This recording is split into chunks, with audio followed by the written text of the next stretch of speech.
In the quiet town of Willow Creek, 8-year-old Leo was known for two things: his oversized glasses that always slipped down his nose, and his incredible imagination. While the other kids played soccer during recess, Leo sat under the sprawling oak tree at the edge of the playground, sketching elaborate flying machines in a battered notebook. To Leo, the world was a blueprint of possibilities.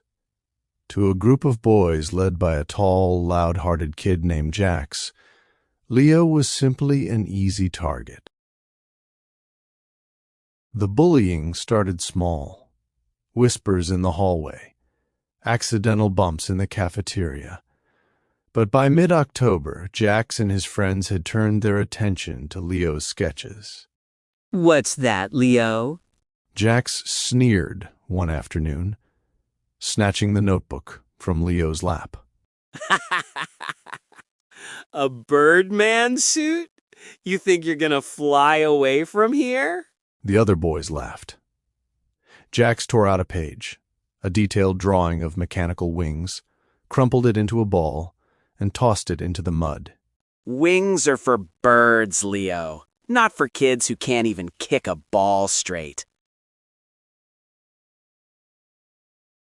Leo's heart felt like a heavy stone. He didn't fight back. He just waited for them to leave so he could rescue his ruined drawing. That night, Leo stared at his ceiling, wondering if Jax was right. Maybe he should just stop drawing. Maybe he should try to be normal. 2 weeks later, the school announced the annual Great Invention Fair. The prize was a trophy and a chance to visit the city's aerospace museum. Leo wanted to enter more than anything, but the fear of Jax's laughter felt like a physical weight. His grandfather, a retired clockmaker, noticed Leo's slumped shoulders. "Leo, a kite only rises when it flies against the wind, not with it. The people who tell you that you can't are usually the ones afraid that you will." Leo took those words to heart. For 10 days he worked in the garage. He used light balsa wood, silk fabric, and hundreds of tiny gears he'd salvaged from old toys. He wasn't just making a model. He was making a statement. On the day of the fair, the gymnasium was packed. Jax had built a volcano that oozed red slime. It was loud and messy, and the crowd loved it. When it was Leo's turn, he stepped onto the stage with a pair of silver and white wings strapped to a small, remote-controlled frame. Look at the bird boy. Leo's hands shook as he held the remote. He looked at the crumpled paper he'd kept in his pocket for luck.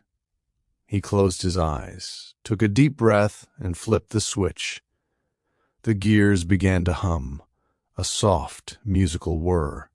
The wings didn't just flap. They pivoted with the grace of a real hawk. With a gentle whoosh, the invention lifted off the table. It soared toward the high rafters of the gym, circling the scoreboard in a perfect, elegant arc. The gymnasium went silent. Even Jax stopped laughing, his mouth hanging slightly open. The light from the windows caught the silk wings, making them shimmer like real feathers. For a full minute, Leo wasn't the weird kid with the glasses. He was the boy who had conquered the air. Leo won the gold ribbon that day. As he was packing up his gear, he saw Jax standing a few feet away, looking at the wings. Leo braced himself for a mean comment, but it didn't come. How did you get the gears to turn like that? My volcano just leaked everywhere. Leo looked at Jax. He saw that the bully wasn't quite so big when he wasn't surrounded by his friends. "It's about the tension in the springs," Leo explained, showing him the inner mechanism. "I can show you how to fix your volcano's pump, if you want." Yeah, that'd be cool. Sorry about your notebook, Leo. The bullying didn't vanish instantly, but the power dynamic had shifted. Leo realized that his passion wasn't a weakness. It was his greatest strength. He kept drawing, kept building, and kept his head held high, knowing that while some people try to pull others down, he was meant to soar.